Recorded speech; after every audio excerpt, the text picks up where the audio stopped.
Welcome to Slash Bash, where today I am bringing you another Choosing Beggar Reddit video.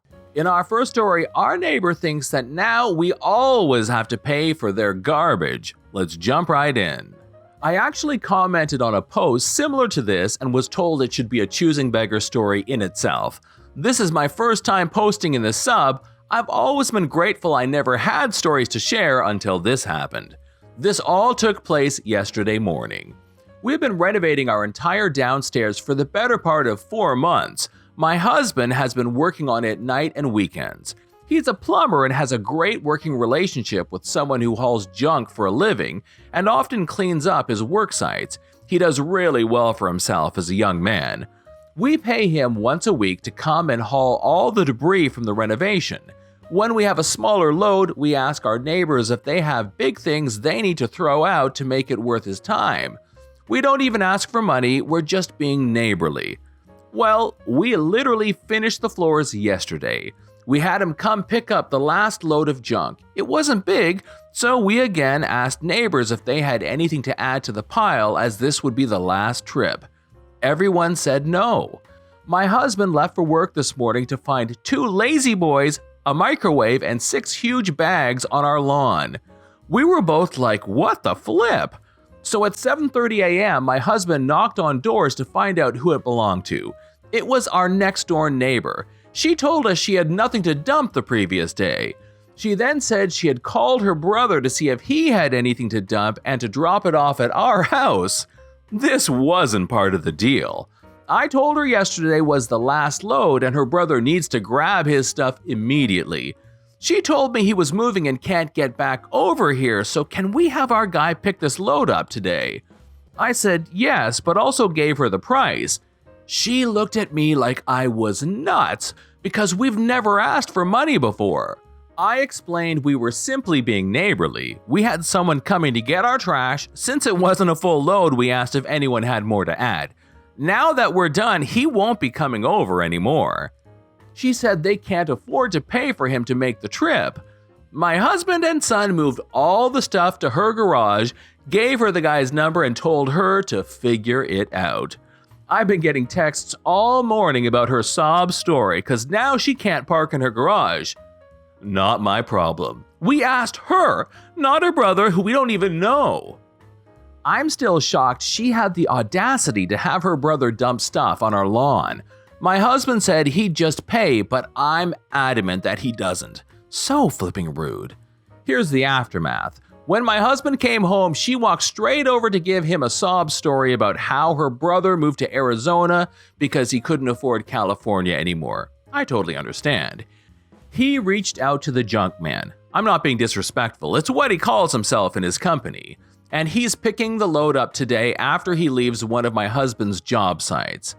I didn't ask if he had to pay because I just didn't want to know. I also didn't want to live in animosity with a neighbor we see daily. We are not rich people. We will do everything we can to help friends, family, neighbors, and our community. This event will definitely make me think twice now. Story number 2. I'm not your live-in pet sitter. To start off, I have a degree in animal science and I pet sit for money as a side job. What I am posting is just 2 instances of this tomfoolery by my roommate. My roommate, who was randomly assigned, moved in a little less than a year ago and has an adorable dog. She says he's an emotional support dog, but she doesn't do anything with him other than barely basic care. He's really the one who needs the emotional support. She asks me to watch him for free, and for the first few months I said sure, it wasn't a problem since it didn't happen frequently, but the frequency picked up.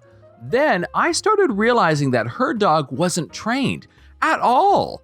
I ended up working with him regularly to fix his behavior, and he's gotten a lot better. She tells me that he never asks to go out, but he does go to wait by the door to indicate that he needs to go out. She can't even be bothered to get out of bed to keep an eye on him. My boyfriend and I have had to tell her that he's asking to go out multiple times.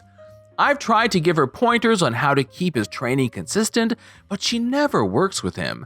She tells everyone that she is an animal expert and she is the one who trained him. Fine, whatever. He listens to my instructions anyway. Then 2 months ago, she asks me if I could watch him because she wanted to have a girls' night with her best friend. I told her I couldn't because I had a class that I pay for that night, and it's only one night every week. My schedule for it has never changed. She then asks me if I can move my class so I can watch him for her, without payment from her, of course. Excuse me? I told her no again, without letting my anger get the best of me. She got huffy and stormed out of the room saying things like, I never take care of him, and I always leave her to clean up his messes. Well, yeah, he's not my dog, and she's not paying me to take care of him at all. She has never offered money, food, or alcohol as payment, or even as a thank you. She is always asking if I can walk him or feed him since she's busy, playing games or watching shows. She has taken advantage of my kindness and my love for animals since day one and always asks me to watch him, and I'm done with it. I do not live there to serve her and her dog. I'm not her live-in pet sitter, and if she wants me to be, then she needs to pay me and not ask me to do it for free. Even after that situation, she continued to ask me to watch him, and I just tell her now that I'm busy. Last weekend, when she asked if I could watch her dog and the other dog that she agreed to pet sit for someone else, I said I was busy. She blankly looked at me and asked what I was doing. I replied it was personal. She asked me again seconds later, and I told her it was my business and to mind hers. Her reaction was like watching a toddler scream that things weren't fair, but I'm to the point with her that if I'm not getting paid, I'm not watching her dog. Here's a side note, I don't ignore him and I'm not being petty towards him. I do play with him every night and refill his water when I see she hasn't. I don't want to be seen as a bad person for not helping her, but I can't let an animal suffer this kind of heartless neglect. Truly, I don't think she deserves to have an animal when she can't be bothered to take care of his basic needs.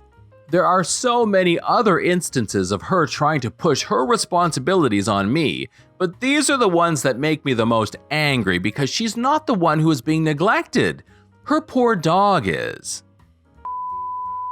In story number 3, a choosing beggar tries to guilt me into paying for her train ticket. This happened back in 2014, back when I wasn't on Reddit, and I was recently reminded about it after reading similar stories from other people here. For some context, I had recently come back from a holiday in Rome with my family. It's a beautiful city, but notorious for pickpockets, so I was still very much in the mindset of being wary of strangers getting too close to me. My home city, Glasgow, Scotland, has a bad reputation for muggings and stabbings, so you've always got to be on your guard if you're in a crowded area. So onto the story. I was doing some shopping in town and I had picked up everything I came in for, so I was making my way to the train station to get back home. This lady, the choosing beggar, must have seen me carrying shopping, so I must have money to spare and came up to me. She started off by talking at some length about how she had made various poor decisions in life that she was ashamed of, but she was trying to make up for. However, in order to do that, she needed me to pay for her train back to, I think she said Aberdeen, but I can't remember exactly, somewhere in that region. That's roughly 140 miles from where we were at the time and cost £40, or $55. I didn't have that much on me at the time, so she pointed out the ATMs across the road. How convenient, right? I told her I didn't have my bank cards on me, which I honestly didn't, not that it was any of her business. She then asked me how I was going to pay for her ticket. By now, I had definitely decided that I wasn't going to help her. She was becoming way too aggressive and relying too much on emotional blackmail. She pretty much demanded that I should at least contribute something towards her ticket, but I just told her that I couldn't help her and didn't even want to anymore. Eventually, she walked away, no doubt to try the same tactics on someone else. Initially, I did feel bad for not helping her, but the more I thought about it, the more I realized she was trying to scam me. It was just too perfectly set up to be a genuine person needing help.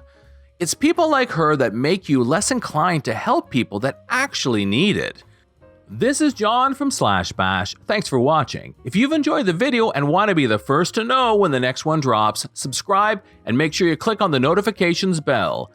We'd love for you to drop a like, share it with your friends, and we will see you in the next one.